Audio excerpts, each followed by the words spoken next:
Broads Media.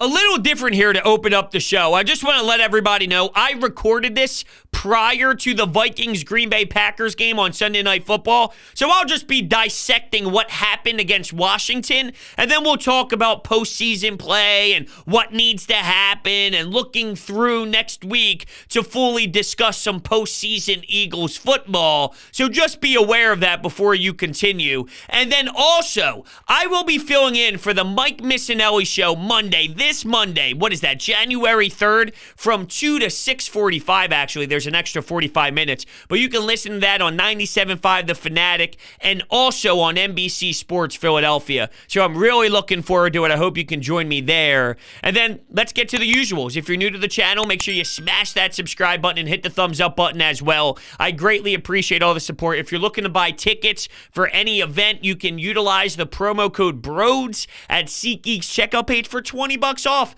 That's eliminating the fees right from the jump. It's a no-brainer. I'm dangling a 20 in your face. Take it from me. Get yourself to a game today. BROADS is the promo code at SeatGeek's checkout page. And then lastly, TikTok at Broads Media. Toss a follow there as well. We're having some fun in that department. With that being said, enjoy the show. What is going on, everyone? Welcome on into Sports Talk with Broads. The Eagles did exactly what the Eagles do. They start out slow, they fall behind early, they're down double digits, and then they have to fight back. Early on, I'm watching Jonathan Gannon get waxed and obliterated by Heineke the same way that we saw Derek Carr destroy this team, Justin Herbert annihilate this defense, right? It was trending through that direction, and then, oh, what do you know? Let's turn on the Jets. Let's switch things up. Let's get back to Eagles football, which I don't understand why it takes so long, but here's reality of the situation from a big picture standpoint. They have 9 wins with 1 week to go. They put themselves in a serious playoff position to sneak into the postseason during a time frame where they have all new coaches. They have a rookie head coach. They threw Jalen Hurts into the fire as a starting quarterback. All of these things where it's supposed to be a retooling process. Carson Wentz's money is still on their books, and here we are. So would I have liked it to be smoother and a little bit more prettier against a team like Washington? No doubt about it. But this Eagles team is far from perfect, and they have their own problems, and they're definitely not a great football team. So there's no way in hell that I can demand it to look like anything that is solid or amazing, because that's not what they are. They're not amazing, right? I mean, should it be better? Yeah, I want to blow my brains out watching Jonathan Gannon, because I don't know how you head into a game and allow Heineke to do that. And then at the end of the game, Rodney McLeod saves his ass, because you know, here they are marching downfield, getting first downs and moving the chains.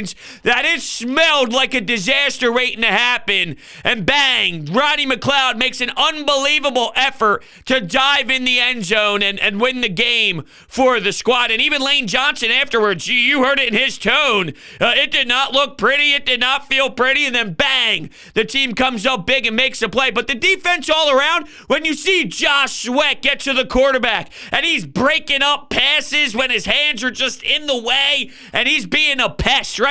Jannard Avery, big sack. They started to wake up, but why does it take so long for them to realize what they're capable of doing under Jonathan Gannon? I have no idea, but that's part of the brand this season. Whether you like to admit it or not, it's been multiple weeks in a row of them just not showing up ready early, and then second half adjustments are made, and kudos to them for figuring it the hell out. But you can't do this every game, and we know long term you play better teams. It's not going to be this way, right? It's not going to be that simple. You're not playing the Giants. You're not playing Washington. You're not playing some of these teams when you think about postseason play. but ultimately it's good enough to beat these disastrous teams that are in your division. I guess for what it's worth, you just have to take it for the value right now, because who would have thought in a billion years they'd be making the playoffs? Unless you're one of those people that every year, once it becomes July and August, you just naturally and organically convince yourself that they're a playoff team, because that's what you do, right? As a fan, it's, oh, they suck, they're fucking awful when the season ends, and then time goes by, you pick up some free agents, you add a DeVonta Smith, then you see some OTAs, you fall in love with Nick Sirianni before actually seeing him coach a game, and then by August, it's, oh, they're making the play. Well, you say it every year, right? So those people fall into the category of, you feel that way before every season begins. But honestly, it's pretty remarkable that they're here. And I thought that Jalen Hurts, while he might not pop off of the stat sheet and his numbers won't scream at you, he threw for 214 yards. He rushed for 44. I thought he was so damn impactful and so damn impressive in the pocket. And even when he was scrambling around, whether he's rolling to his right and finding Dallas Goedert down the field, or it's 3rd and long and he's running all over the map. He's in Mexico, he's in Texas, he's in Alabama, rolls to his right and finds Greg Ward on 3rd and what felt like impossible to keep a drive going and to keep this bad boy alive. He was great. Just standing in the pocket, looking around, and then finding Boston Scott on the left side of the field for a gain of 18 or 19 yards. He was just smooth and seeing the field very well. There's a couple passes I'm sure he would like to have back. DeVonta Smith in the back of the end zone probably wasn't the most well thrown ball. Obviously, it wasn't at all. So let's just be realistic. It wasn't the best thrown ball by Jalen Hurts. And then he also overthrew DeVonta Smith on the left side of the field as well, which could have been a touchdown. But that's more nitpicky all around. I really liked Jalen Hurts, and I had no idea what his ankle was going to be like. I did a show filling in for the John Kincaid show this past week from 6 to 10 a.m. on The Fanatic, and we brought up our keys to the game, what needs to happen for the Eagles to be successful down in Washington. And one of my keys was Jalen Hurts' ankle, because if you remember what bought him time the last time these two teams met was the fact that it got pushed back to a Tuesday night. We were talking about internally as a fan base, if he wasn't 80, 90, 100% ready to rock, should he be playing on Sunday? Do you throw a 70% Jalen Hurts out there on Sunday? No, probably not. Gardner Minshew. Well, he was planting his foot in the turf and he was going real early in the game. And then he's sidestepping and running for 22 yards on 3rd downs and whatnot. So, I mean, I loved everything from him. And I don't know if you look at the box score, if it fully tells you everything that he did. That was one of his sharper games. I like to tie back to Denver as a game that stands out, and I highlight when we talk about processing the information that Jalen Hurts put on display for us to analyze this season, which was what this season was all about. That clearly sticks out to me, and I could put it into the same area. I'm not saying fully 1,000% the same exact game, but you can't deny that Jalen Hurts really showed some baller mentality out there. He was just balling, and he was leading this team without Miles Sanders, okay? And with Jordan Howard, who had a stinger, and you're rocking with Boston Scott. Not that that's a devastating thing to rely on, because we've seen Boston Scott succeed when his number has been called throughout his career with the Eagles, but it's not Miles Sanders, and it's not a healthy team. You lose Nate Herbig. He went out. He ended up returning, but these are all variables that you had to face with adversity when you're down. I despise that they keep falling behind so early, and they look so damn inept. Why? What are you doing? But then they turn it all around, and there was no panic from me, and I'm sure everyone else out there felt the same way based off of their track record. This is what they are known to do. So when they're down and you look at the scoreboard and it's double digits, or even when it gets to 10-7, let's say, for example, or when Jonathan Gannon gets hosed right before the first half ends and they're moving downfield, timeouts were used. I mean, it got real wonky and real bizarre there. They kick a field goal Bowl, they put up 16 points, or now it's 16-7. How does everybody feel? It's like, yeah, I'm not proud, and I don't love it, but there's still plenty of football back in the second half to go. Football, there's more to go in the second half. And knowing how this team operates, and you know deep down that the Eagles are a better team than Washington, that they'd be okay. I had no panic. I wasn't excited. I wasn't pumped, but there wasn't a fear. I never feared a loss. Now, I don't know if that's a positive or a negative.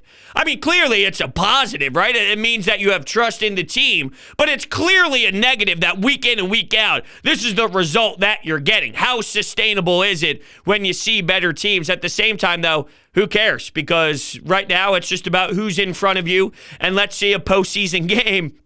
It would be incredible to see this first-year head coach and this first-year starting quarterback on the road against any team with a win or a loss. Just the fact that that's what you're set up to get is definitely an amazing journey for the success of what this era can possibly be. And Jalen Hurts shut up a lot of people. The whole Gardner Minshew nonsense about we did really well against the Jets, and all we have is a running back playing quarterback. It's just not the case whatsoever. He's improving each week, and you could tell that with the patience in the pocket. Clearly, the offensive line plays a major role. Not that everybody had a perfect day. I thought Lane Johnson, you saw him pumped up with a nice run to the right side with Jordan Howard, and he was clearly showing emotion, and he's a dog out there, obviously. Got caught a couple times there, which is just not what we are accustomed to seeing out of him. But all around, I'm not making a handful of plays mean that this offensive line no longer is something that is you can rely on it. Of course you can rely on it for sure. But the defense came alive. There was an Avonte Maddox drive where the first call on him, the pass interference, was disgusting. I was screaming at my TV. I saw spit flying left and right. And they wanted to test a little Avonte Maddox, did they? Well, he just made play. Third down. He comes up large to force a fourth down. He comes up even bigger on the fourth down stop, and he was filled with swag, and he was pumped up with juice in that moment, as he should be. I probably would have lost my damn mind if I made big plays like that. Now, I don't know why Ron Rivera even went for it at that moment. It kind of seemed desperate. It was it was 17-16. It was 7:30 to go. They were at midfield. It's a 1-point game in the fourth quarter with 7 minutes to go, and you elected to put your balls on the table right then and there. I'm all for aggression, right? We all know that, especially in today's era of football. Keeping your foot on the gas and saying, hey, I'm going to go for it, normally gets a lot of golf claps there, more so than the alternative, which is you look like a bitch and you're punting and you're playing a very soft brand of football. One seems to get looked at the other way, which is kind of weird because when John Harbaugh does it, he ends up getting annihilated for 2-point conversions and things of that nature. But I digress. I just thought there's too much time left on the clock. It's a 1-point game. You got your timeouts. You punt the football. I don't know. That's almost like, hey, this is it. This is it right here. Does it need to be it? I don't think that moment needed for it to be it. But look, Nick Sirianni put his balls on the table earlier in the game, and I had no problem when they were down and it was 7-0. And they could have kicked a field goal to make it 7-3. Instead, they go for it on 4th and 2. My problem more so is with the shotgun run with Jordan Howard that ended up getting stuffed, more so than the idea and the belief of, hey, we're down here, let's be aggressive. Because if you look at what they did this game, when they're scoring touchdowns, when Jalen Hurts is falling backwards and he tosses it to Boston Scott, who flies like he's Michael Jordan into the end zone, and when they're picking up plays, there's a big QB sneak on 4th down, right? They were converting. Not that they're statistically very good at it this season. Quite frankly, it's the opposite. And even on 3rd down in this game against a team that's not used to being good at it. Like this team, Washington, is not very good on third down. And the Eagles, maybe not their sharpest in certain areas when that was the time and place, which is unfortunate. But all around, going for it and not taking the points. I know some say it's early. It's so early in the game. There's no reason to chase. There's no reason to be like, hey, your back's against the wall. You have to score a touchdown here. In today's era of football, you're in that range. I'm okay with that. I don't hate it. I don't despise it. I'm not going to say now all of a sudden it's putrid just because they didn't actually accomplish their goal. But running out a shotgun, I didn't think was like the perfect concept. And I even heard Ray Didinger talk about this during the halftime show and all, and I completely agree 1,000%.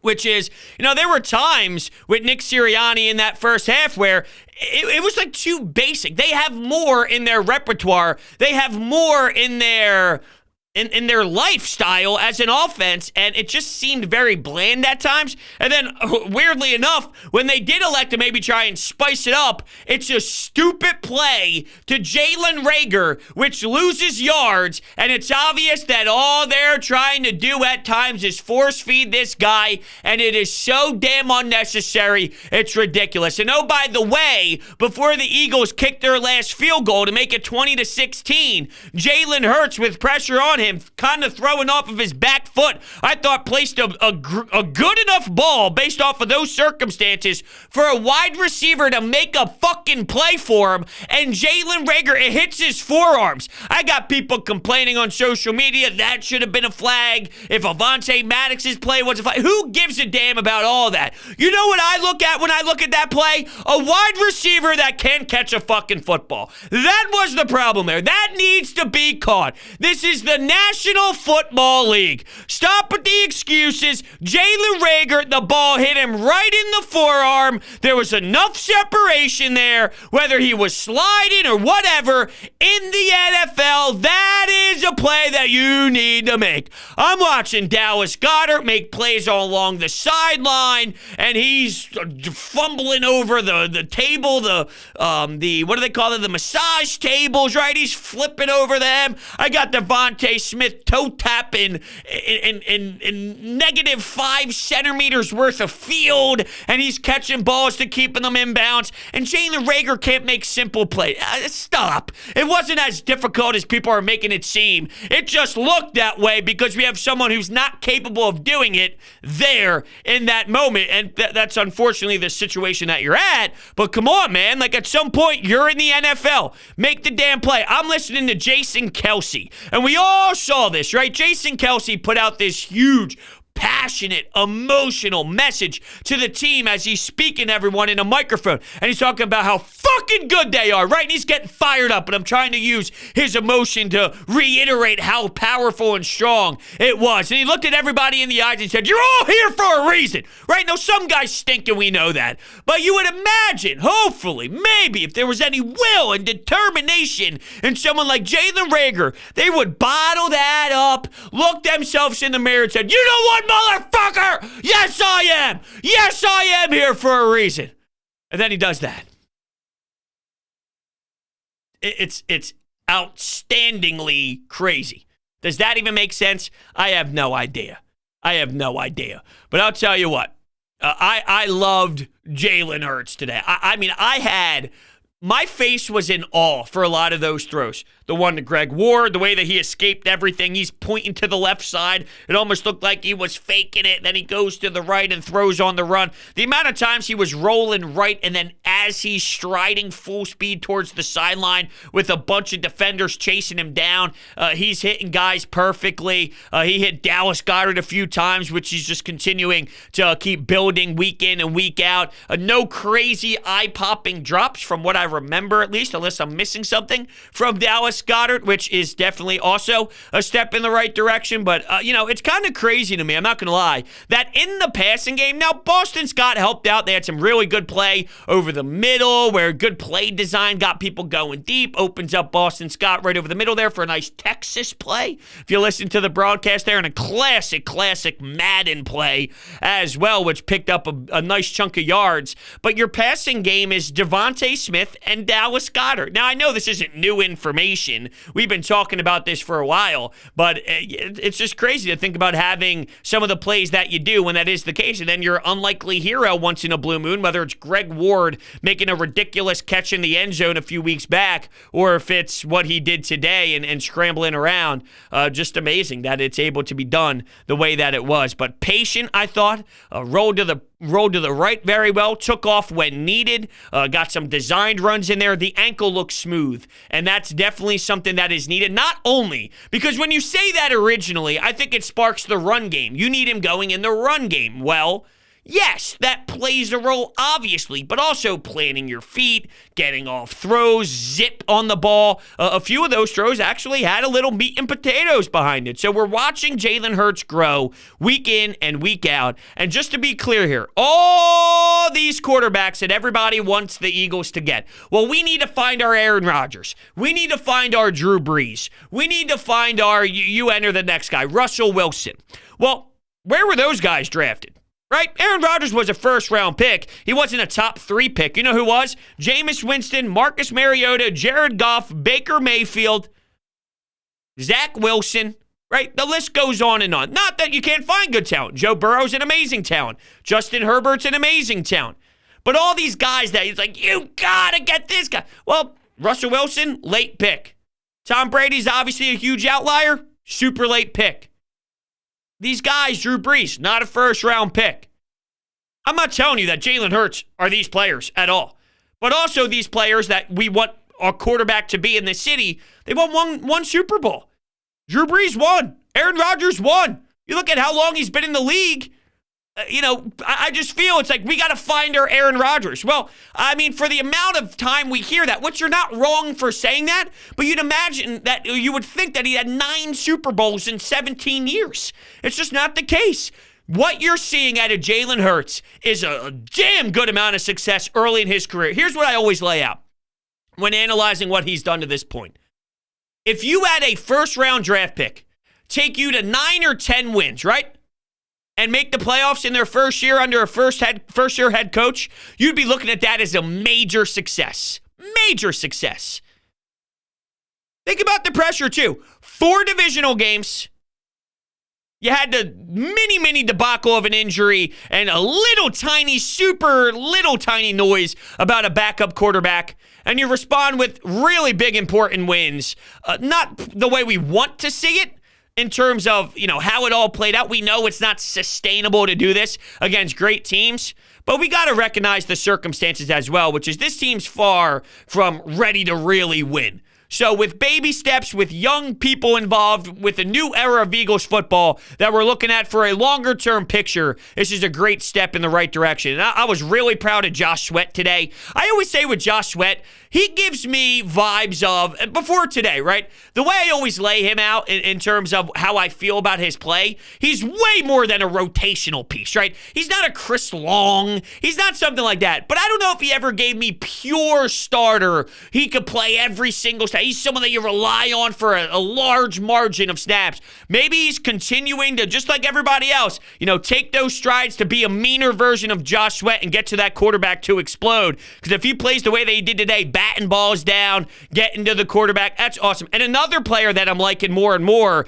is Milton Williams. Nothing wild to the point where I can't sleep at night thinking of Milton Williams highlights, but based off of where he was drafted, he's definitely showing some flashes in there. And same with Avery as of late, kind of had his name popped out here and there. So here's what I'll say on Jonathan Gannon. Poor early, poor tackling by this team too, which was disturbing for sure. I don't like the way it looks, and quite frankly, I don't believe in him long term, but he definitely played a role in the turnaround late. My thing is, why? Why don't you just do that from the jump? Why do you play a certain way like you're scared of Heineke and even put your team in that position to begin with, where on the first drive, they're going 67 yards in 6th place?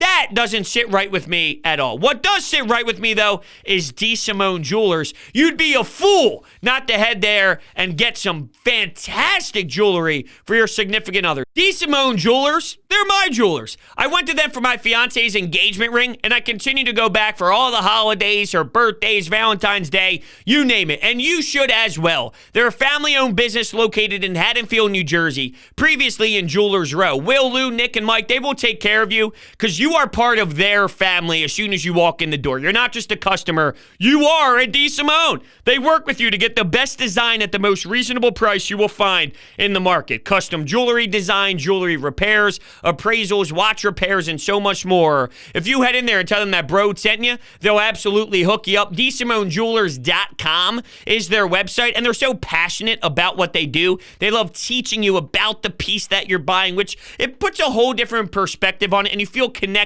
with the jewelry that you're buying. Just because Christmas is over, it does not mean it's not the time to definitely surprise your significant other with something so special to you and the other one in your life. And I'll tell you what, there's been people that's reached out to me via social media saying that their experience there was like no other. And I had one of my good buddies actually buy an engagement ring somewhere else, realized what I paid for what I got. Holy shit, bros. I need to go there. Returned the ring, took a hit financially to do it, and actually made out on top by going to DeSimone Jewelers. So don't make that mistake. Just go right there. DeSimoneJewelers.com is their website. So, look, all around here, I look at this football team and I have this smile on my face because I'm proud. I'm proud of the way that they've rallied together here. You start out the season 2-5, and it looked like there was so much malpractice involved. And we've stressed this a bunch. Everyone in this city really has. But when you're an NFL head coach and you're getting your first gig and your first crack at it, and you realize a handful of weeks through the season, it's just looking devastating and to the point where you look outmatched and almost Urban Meyer level, right? The fact that you can honestly look yourself in the mirror and say, none of this is working, I have to completely scrap it. Now, we can go back and nitpick why it took so long or why they even decided to have Jalen Hurts read the field that much and throw the ball 40-plus times, right? All that. There was one sequence that got me a little annoyed tonight where Boston Scott, opens up with a really nice run, and they established, and then, 3 passes in a row, and then they have to punt the football. It's like, well, what are you doing here? You just saw Boston Scott sort of kind of create this team's identity a little bit, and then they went away. But all around, let me see the actual finishing. I don't even know what it was finishing-wise. Now, keep in mind, there were some designed runs,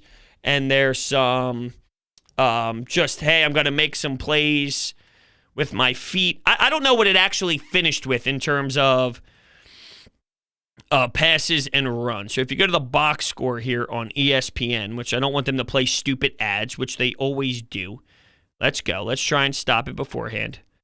Okay, so they threw the ball 26 times, and they ended up running it 34 times, which is kind of funny because it seemed more than that. I'll be honest. It seemed like they threw the football more than that, and they did a good job in the passing game, all because of really the way Jalen Hurts was putting some oomph behind some of his passes and really helped out his receivers by putting the ball in some areas. And I just thought it was strong all around. But actually seeing the numbers on the box score. Now, granted, you have the lead there and you run the football. You give the ball to Jordan Howard to try and pick up some yards and whatnot. Then you're kind of scared at the end and you're clenching a little bit because you don't know what Jonathan Gannon is going to do. You basically expect him to get exposed there late, which I really can't believe it. That was a recipe for disaster, and eventually it would just come up to bite you in the ass. But thank the Lord for Rodney McLeod's effort there. Keep in mind what Rodney McLeod has been through.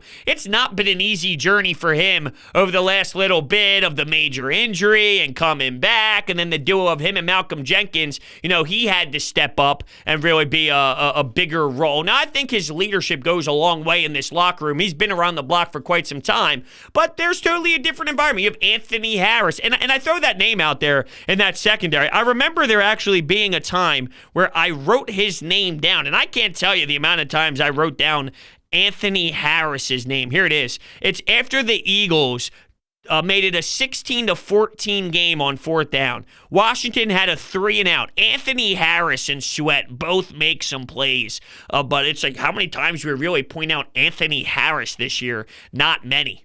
Calls throughout the week. 856-442-9805 is the phone number if you want to climb in. I'll do, whether it's Monday night, Tuesday morning, I'll be talking about this team again, obviously, as we wait exactly what's going to happen with the postseason, where they're at with some of these other teams. As we're recording this, the 49ers are up against the Texans, which is massive. The Saints and the Panthers are battling it out in the fourth quarter. But really, the Sunday night football game is what is going to, well, of course, that has to play out the way we need it to with the 49ers winning. But with the Minnesota Vikings, that's crucial for them to lose and Green Bay handle business for us, and we'll fully see how it all plays out from there. Ultimately, not the prettiest brand by any means, but this is on cue for what we've seen from Eagles football for the last 4 or 5 weeks or so. They don't score early on, they fall behind double digits, and then they just climb back in. I thought that there was a nice drive in there to start the fourth quarter. It wasn't sexy, but it was very important. It was a 9-play, 33-yard drive. It seemed a little bit more than that. It was about 4 minutes or so, and that's what ended up getting them the field goal to make it 17-16. And you kind of had a pulse and your fingerprints on the feel of the game that, all right, the way the defense is playing to take the 1-point lead, I think it's pretty much wrapped up as long as the defense kind of do what they've been doing to that point once they made the switch, and that was obviously the case. Another great drive was to start the second half, and Hurts finds Scott very nice. He overthrows DeVonta Smith for the touchdown. 3rd and 4, strike to Goedert in some nice coverage there, but puts it in a beautiful place for him to go up and make the play. 3rd and 9, there's a false start on Lane Johnson, and then it's a 3rd and 19 to Ward. You're facing adversity. You're there by the goal line. You get it to 4th and goal, which is clearly not what you want. You'd rather punch it in early. So there was some adversity hit. They make it 16-14, and you could just tell that the sense of urgency kicked in. They made their adjustments, and they were going to roll through because that's what they do. You gotta clean that up because it won't work for the better opponents that you'll see as we talk about a postseason football game, which is just awesome to honestly sit here and think about. So I want to thank everybody so much for hanging out with me today, and I will see you next time.